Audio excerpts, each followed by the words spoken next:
The Christmas lights twinkled mockingly around my parents' living room, casting a warm glow that contrasted sharply with the cold demand that had just been made.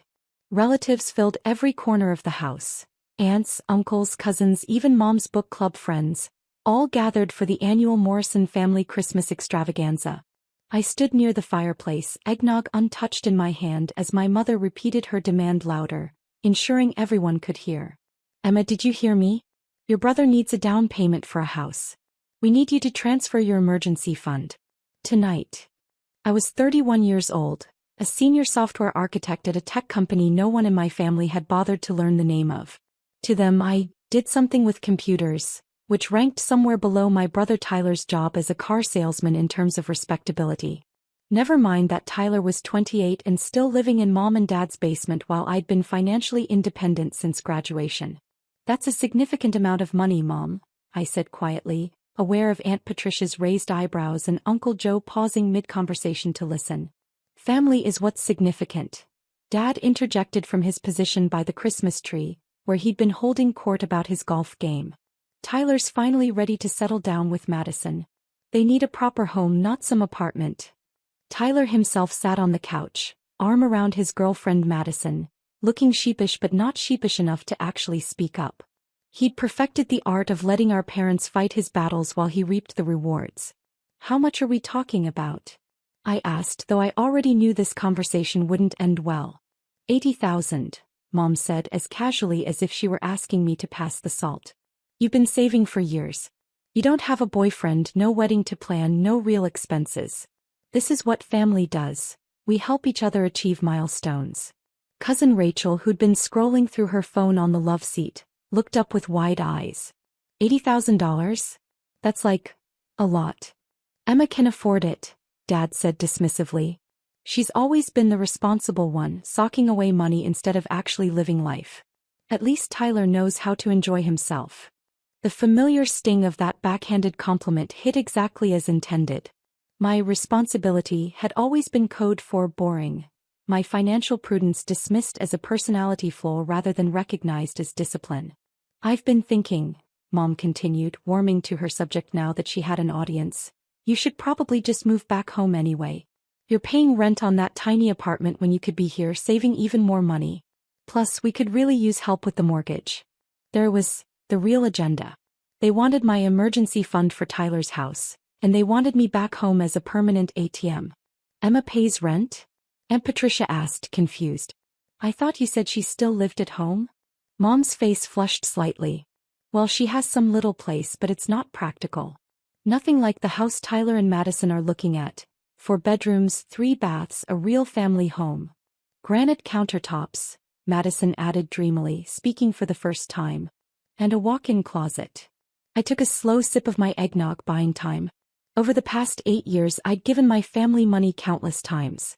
Tyler's business opportunities, that never materialized. Dad's investment opportunities, that somehow always lost money. Mom's emergency medical procedures, that turned out to be elective cosmetic treatments. Each time I'd documented everything, kept every text message, saved every receipt. What they didn't know, what I'd carefully kept hidden, was that the emergency fund they referenced was actually just one small checking account I'd let them know about. My real financial situation was something else entirely. "Let me get this straight," I said carefully. "You want me to empty my savings so Tyler can buy a house while I continue renting?" "It's not like you need a big house," Tyler finally spoke up, his tone slightly defensive. "You're always working anyway. Madison and I want to start a family. We need space." "You need space I should pay for," I clarified. "Don't make this about money," Mom snapped. "This is about being a good sister. A good daughter. Honestly, Emma, sometimes I wonder if we raised you with any family values at all." Uncle Joe shifted uncomfortably. He'd always been the reasonable one in the family, and I could see the skepticism on his face even if he wouldn't voice it at a Christmas party. "You know what?" I said, setting down my eggnog. "I think it's time for some transparency." I walked to the dining room table, moving aside a platter of cookies to make space, and opened my laptop.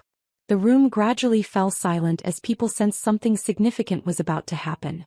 "What are you doing?" Dad asked, irritation creeping into his voice.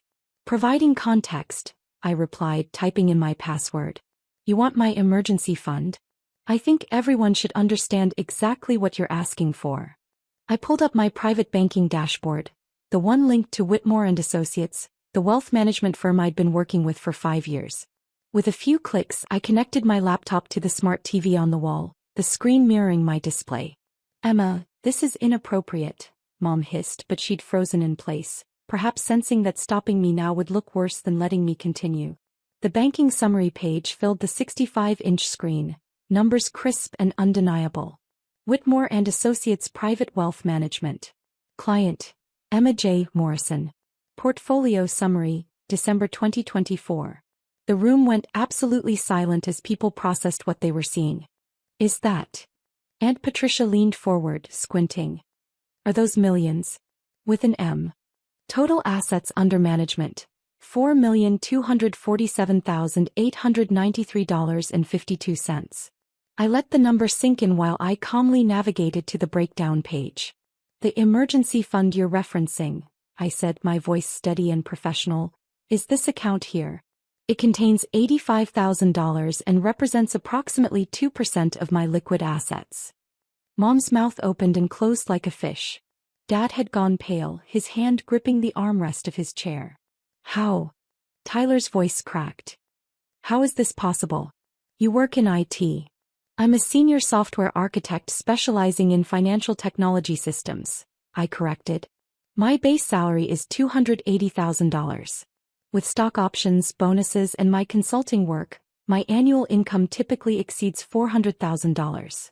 Madison's eyes had gone as wide as saucers. Cousin Rachel had actually stood up to see the screen better. I clicked to another page, my real estate holdings. I also own 3 properties. The tiny apartment Mom mentioned is actually a 2,000 square foot condo in Riverside Towers that I purchased outright 4 years ago for $650,000. It's currently valued at $890,000. Riverside Towers? Uncle Joe let out a low whistle. Those are the luxury condos downtown. I tried to get a viewing once, couldn't even get past the lobby security. I also own 2 rental properties, I continued. A duplex in the Pearl District and a commercial space in Old Town that houses a coffee shop. Combined rental income is approximately $6,000 monthly. Aunt Patricia was now openly staring at my parents. You didn't know any of this? She never told us, Mom said weakly, but the accusation in her tone had evaporated. You never asked, I replied simply. Every conversation about my career has been met with dismissal. Every attempt to share my successes was interrupted with reminders that I should be more fun like Tyler, or lectures about how money isn't everything. I pulled up another document, one I'd been preparing with my attorney for the past 3 months. This is a complete financial history of my transactions with family members over the past 8 years, I said. The spreadsheet filled the screen, color-coded and meticulously documented. As you can see, I've provided $312,000 to various family members during this time. I watched Dad's face carefully as the categories appeared. Tyler, failed business ventures, $89,000, parents, undisclosed emergencies, $127,000, Tyler, car loans and credit card debt, $43,000, family vacations, $31,000, parents, home repairs, $22,000. Every dollar is documented, I continued. Bank transfers, Venmo transactions, checks. I also have text message records of every request, many of which framed these transfers as loans that would be repaid. Tyler had started to stand, but Madison pulled him back down, her face flushed with embarrassment. Of the $312,000 provided, exactly $0 have been repaid, despite repeated promises, I said. Additionally, I've discovered 3 instances where my identity was used to open credit accounts without my permission. Now wait just a minute, Dad started. I clicked to the next document and his voice died.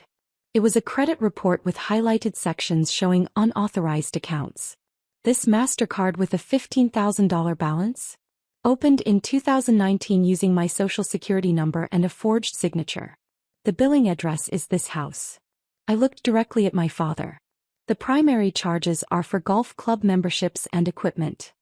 Aunt Patricia actually gasped. This Home Depot credit card with an $8,000 balance? Also opened without my knowledge. The purchases align perfectly with the renovation you did on the basement for Tyler. Those were for family, Mom protested weakly. For all of us. Identity theft is identity theft, Mrs. Morrison. A new voice spoke from the doorway. Everyone turned to see Kenneth Huang, my attorney, standing in the entrance to the living room. I'd texted him 20 minutes ago when Mom first made her demand, knowing this confrontation was inevitable. Who the hell are you?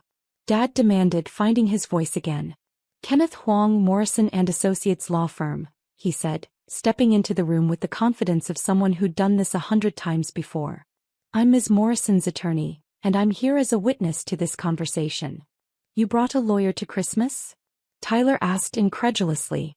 I brought documentation to a financial shakedown, I corrected. There's a difference. Kenneth moved to stand beside me, pulling out his own tablet. Mr. and Mrs. Morrison, I need to inform you that we've filed a formal complaint with the Federal Trade Commission regarding the unauthorized credit accounts. We've also prepared cease and desist orders preventing any future use of Ms. Morrison's financial information. This is ridiculous, Dad blustered, but the fight had gone out of him.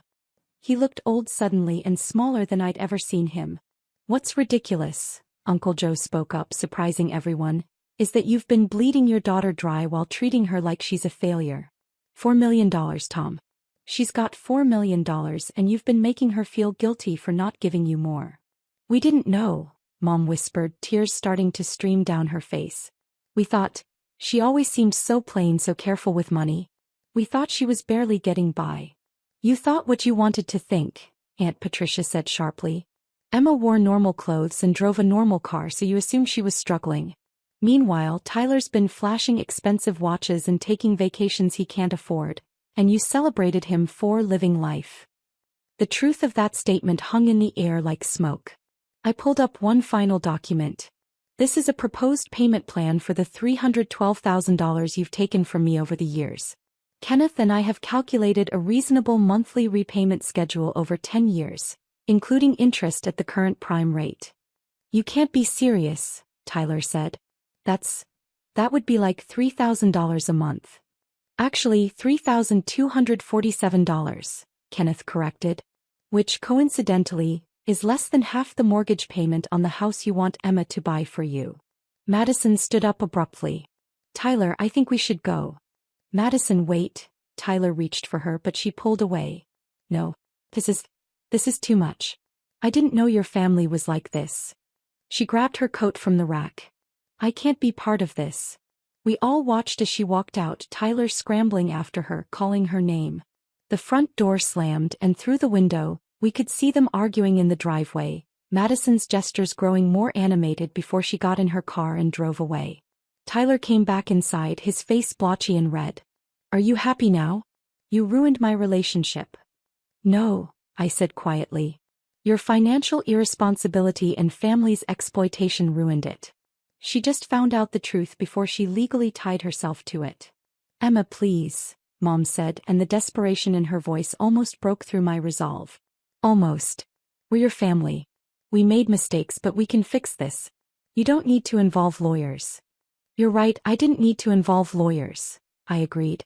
I could have continued letting you drain my accounts, forge my signatures, and treat me like an ATM while making me feel guilty for existing. But I'm done being the family bank. Kenneth handed documents to my parents. These are your copies of the complaint, the cease and desist order, and the proposed repayment agreement. You have 10 days to consult with your own attorney and respond. And if we don't? Dad asked, his voice hollow. Then we proceed with formal legal action, including potential criminal charges for identity theft and fraud, Kenneth replied matter-of-factly. The evidence is quite comprehensive. I closed my laptop and stood. I'm leaving now. I have plans with friends tonight. People who value me for who I am, not what I can provide them. Emma, wait. Aunt Patricia stood as well. I just want to say, I'm proud of you. I had no idea you'd accomplished so much, and I'm sorry if I ever made you feel less than. You deserved better from all of us. I felt tears prick my eyes, the first genuine emotion I'd allowed myself to feel all evening. Thank you, Aunt Patricia. That means more than you know.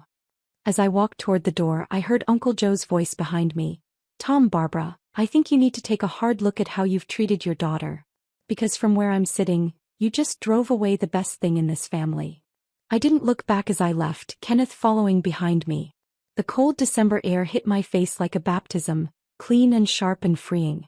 That went well, Kenneth said mildly as we reached my car.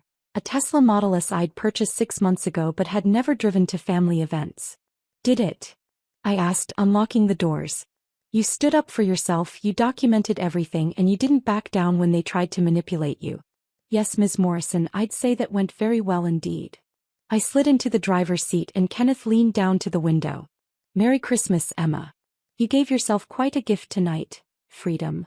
As I drove away from my parents' house, I could see the Christmas party breaking up through the rearview mirror.